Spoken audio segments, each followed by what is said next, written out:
नमस्कार दोस्तों, तेजस एकेडमी में आपका स्वागत है। डिक्टेशन शुरू करेंगे 3 सेकंड बाद। भारत और चीन के बीच वास्तविक नियंत्रण रेखा पर तनाव लंबे समय से है, मगर करीब 5 वर्ष पहले गलवान घाटी में दोनों देशों के सैनिक परस्पर गुत्थम-गुत्था हो गए। तब से तल्खी कुछ अधिक बनी रही है। हालांकि बीते अक्टूबर में दोनों देशों के बीच समझौता हुआ कि वे पूर्वी लद्दाख से अपनी सेनाएं वापस बुलाएंगे और एक दूसरे के क्षेत्र में अतिक्रमण का प्रयास नहीं करेंगे। उसके बाद रूस के कजान शहर में आयोजित ब्रिक्स सम्मेलन में दोनों देशों के प्रमुखों ने फिर से हाथ मिलाया और रणनीतिक मुद्दों पर अलग से बातचीत की।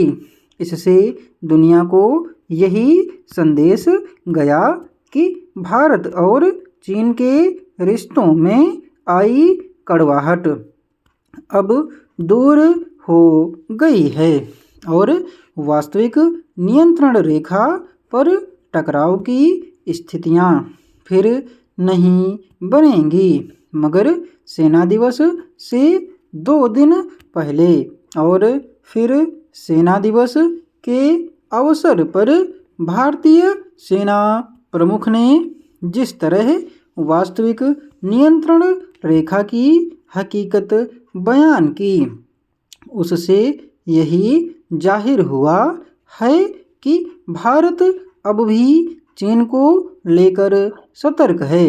सेना प्रमुख ने कहा कि वहां स्थिति अभी संवेदनशील है और कुछ मसलों पर गतिरोध बरकरार है, जिस पर बैठकर व्यापक समझ बनाने की जरूरत है। दरअसल चीन का कोई भी कदम संदेह से परे नहीं होता। उसने जिस तरह लद्दाख से सेना की वापसी पर सहमति जताई और फिर उस इलाके में निर्माण कार्य शुरू किए, उससे जाहिर है कि वह अपनी रणनीति पर पीछे हटने को तैयार नहीं। टकराव से बचने के लिए अब भी उस क्षेत्र में सैनिकों की गश्त पर अस्थायी रोक है।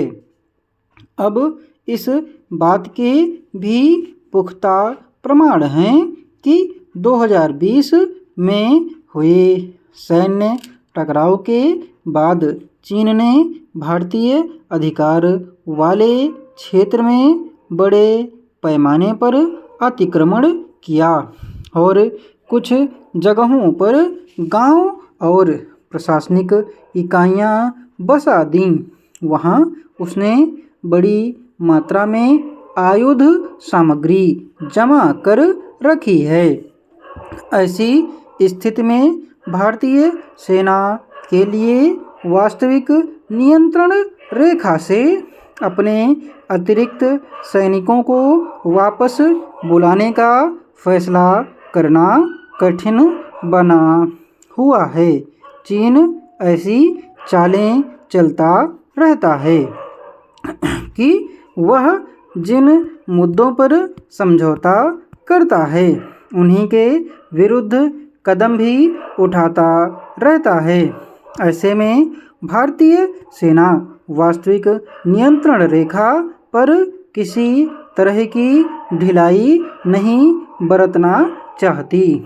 सेना प्रमुख ने कहा कि ऐसी स्थिति में हमें विश्वास बहाली को नए सिरे से परिभाषित करने की जरूरत है। यह अच्छी बात है कि सेना प्रमुख ने वास्तविकता को सार्वजनिक रूप से स्वीकार और बड़ी साफ गोई से अपनी रणनीति का इजहार किया। PDF इसकी टेलीग्राम पर मिलेगी और टेलीग्राम चैनल का डिस्क्रिप्शन बॉक्स में दिया हुआ है।